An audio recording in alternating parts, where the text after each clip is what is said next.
Hi everybody, welcome to this brief video that details how to sign an amendment to your grant agreement, which depending on the program that your grant is with, it could be an entire agreement, it could be an attachment, but today I'm going to show you how to locate the area where the amendment and the associated documents will be, how to sign them, and how to submit them so that our staff can review. So let's pick up in the amendment workflow, and everybody should, this is the sequence that should have happened. You should have gotten an email once you submitted your amendment for review that just verified that it's been submitted and it'll be reviewed by our staff. Additionally, this will be the email that our staff gets. It will say that it's been submitted. Once the email or the amendment has been approved, you're going to get an email describing what part of your request is approved. In this case, it'll be an extension. Something to keep in mind, the difference between an amendment and a revision is that an amendment requires a significant enough change to your original agreement to require signing a new document, okay? And a revision typically is just adjusting the budget, right? So some of you may move some money from one budget subcategory to another one, and in that case, it doesn't necessarily require a new document to be signed, depending on the threshold that's allowable by the grant.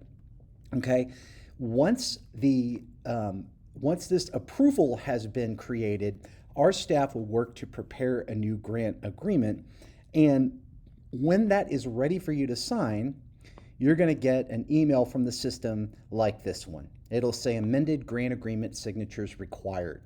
It'll tell you the amended grant agreement for your sponsor organization and the name of the application, right, which is always right here in the system, has been prepared and signed by TPWD. It's ready for signature. You'll have some instructions to go to this active project resources page, and you'll be able to find where this video is linked. Okay, so this is what would have happened leading up to this moment. All right, you would have received an email letting you know that an agreement is ready to sign. At that time, what you're going to do is you're going to go to the Argo 2020 system homepage and log in. I've got my test sponsor here, and I've got a sample ready to go to show you.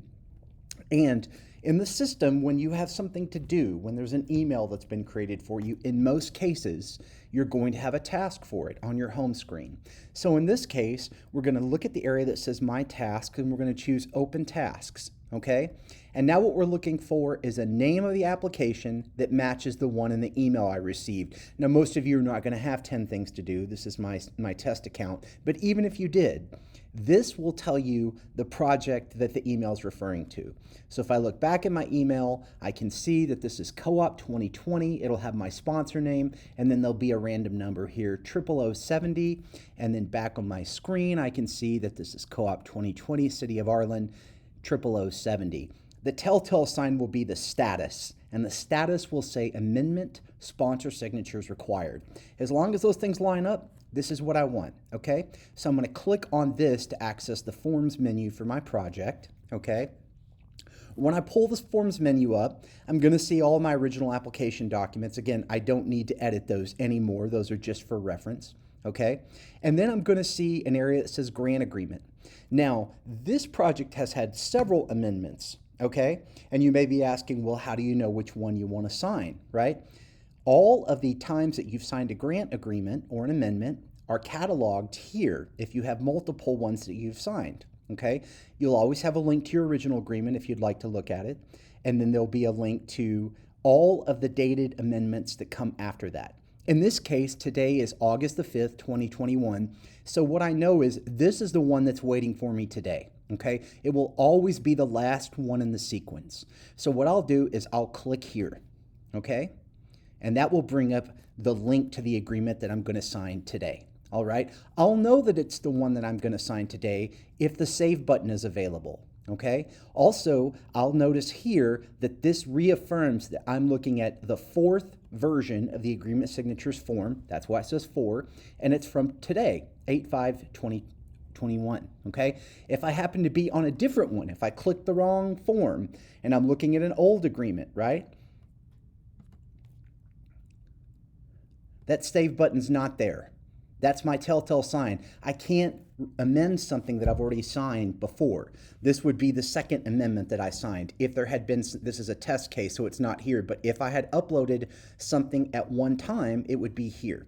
This can be beneficial because it shows you between each agreement what's changed, all right? So we'll toggle back over to this amendment, okay? And the save button will pop back up for us. There it is. And that lets us know, okay, we're in the right ballpark. From here, it's very similar to when you signed your first grant agreement, all right? This link to PDF, all right, is going to generate a PDF of the main agreement, okay? You're very familiar with this because you already signed a grant agreement when you were after your award. Okay, this is probably, there are only really two reasons an amendment would need to be signed. One would be that you extended your period of performance or the grant agreement terms, or there's been a change in the money that's significant. Okay, those are the reasons. Beyond this, okay, you may have other items that go with this amendment, and if there are and you need to sign them, they'll be in the attachments area. Okay, you can click on the link that goes with each line item to look at the information that goes with that particular line item. Now, in this case, this is I just uploaded a random attachment, but normally this would be something else. It could be a resolution. It could be some kind of special addendum document. You just want to be sure that you're looking through these and making sure that everything that's here is also that you've done as directed. Okay, so if that needs to be signed, fine. If it's a reference document like a new budget, you probably don't have to sign that, but you're going to want to look at it. Okay, now any documents you need to sign, if there are more than just the main PDF that links to the main agreement, you're going to want to download those and sign all of the documents that are required and then create one file to upload. Okay, you can either use Adobe Acrobat Pro to combine all of the PDFs into one, or you could use the copier scanner machine that you have to scan all of your signed documents as one PDF. But the key is you can only upload one file here. So all of the items that need to be provided need to be one document. Okay, in this case, if I've combined all of my documents into one, okay, let's pretend that this is my signed agreement, okay? First, I'm going to save the page, okay? Now, when I save the page, there will be a link to the grant agreement that I've uploaded, okay?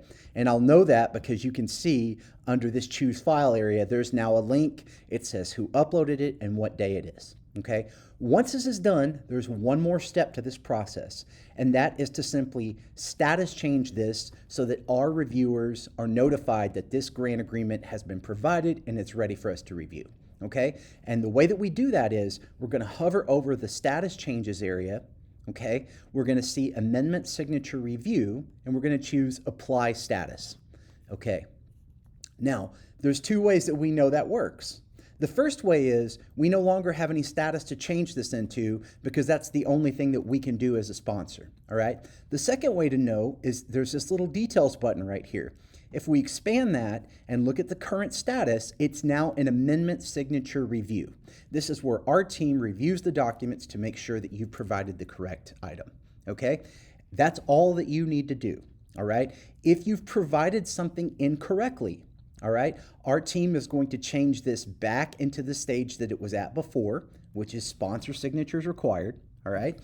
You're going to get an email saying, hey, you didn't do something right. You need to log back in and provide a new grant agreement. If you have questions at that point, you're going to want to contact your grant coordinator or the grant manager and just find out, hey, what did I not do correctly? If that is the case, you'll come back into the system, you'll have more save permissions on this item again, and you'll just upload the new document that meets the requirements that they have.